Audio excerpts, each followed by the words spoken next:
नमस्कार. निवृत्तीवेतनधारक कुटुंब निवृत्तीवेतनधारकांमध्ये जनजागृती करण्याबाबत आव्हान काय आहे, सविस्तर वृत्त जाणून घेऊया. याकरिता व्हिडिओ पूर्ण बघा आणि एकमेकाला व्हिडिओ शेअर करा, जेणेकरून सर्वांना याचा लाभ होईल.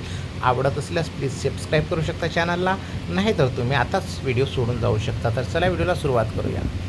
बंधूंनो, राज्यातील काही कोषागारामधून निवृत्तीवेतन कुटुंब निवृत्तीवेतन घेणाऱ्या निवृत्तीवेतनधारकांना अज्ञात व्यक्तीकडून संपर्क साधला जात आहे. ती व्यक्ती निवृत्तीवेतनधारकांना आपणास सुधारित निवृत्तीवेतनाची फरक रक्कम मिळणार असून त्या अगोदर तुमची वसुली निघत आहे. ती रक्कम तात्काळ ऑनलाईन भरावी, जेणेकरून तुमची रक्कम तुम्हाला मिळेल असे ते सांगत आहेत. काही निवृत्तीवेतनधारकांनी संबंधित व्यक्तीसोबत व्यवहार केले असून ते या फसवणुकीस बळी पडले आहेत.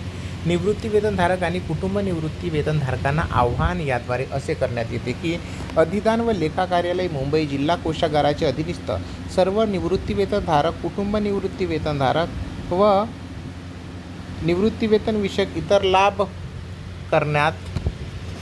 प्रदान करण्यात येतात. हे सर्व लाभ कोषागारामार्फत करण्यात येतात. सदर लाभ प्रदान करताना कोणत्याही प्रकारे वसुलीबाबत किंवा प्रदान करण्यात येणाऱ्या रकमेबाबत कोषागार कार्यालयामार्फत फोन करून अथवा संपर्क साधला जात नाही किंवा ऑनलाईन व्यवहार करण्याविषयी सूचित केले जात नाही. कोषागार कार्यालयामार्फत फक्त लेखी स्वरूपात पत्रव्यवहार केला जातो. याबाबत काही निवृत्तीवेतनधारकांना फोन करून ऑनलाईन रक्कम भरल्यानंतर कोषागारातील थकीत रक्कम मिळणार असल्याचे सांगितले जात आहे. याबाबत तक्रारी कोषागार कार्यालयास प्राप्त झाल्या आहेत. अशा कोणत्याही प्रकारचा फोन जिल्हा कोषागार कार्यालयामार्फत केला जात नाही किंवा कोषागार कार्यालयातील कर्मचाऱ्यास निवृत्तीवेतनधारकाच्या घरी पाठवले जात नाही.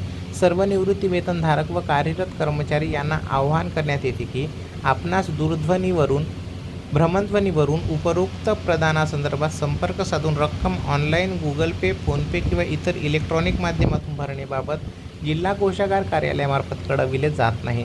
तरी कोणीही अशा दूरध्वनी संदेशास प्रतिसाद देऊ नये.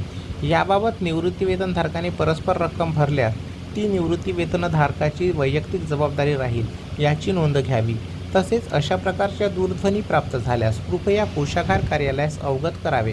तसेच कोणतेही व्यवहार करण्यापूर्वी अथवा शंका असल्यास प्रथमतः कोषागार कार्यालयाशी संपर्क साधण्यात यावा, असे आवाहन अधिदान व लेखा कार्यालय मुंबई जिल्हा कोषागार कार्यालयामार्फत सहाय्यक अधिदान व लेखा अधिकारी, जिल्हा कोषागार अधिकारी व अपर कोषागार अधिकारी निवृत्तीवेतन यांच्याकडून करण्यात येत आहे. याचाच अर्थ मित्रहो, हे आव्हान सर्वांकरिता महत्त्वाचं आहे. आवडले असल्यास चॅनल सबस्क्राईब करू शकता. धन्यवाद. जय महाराष्ट्र.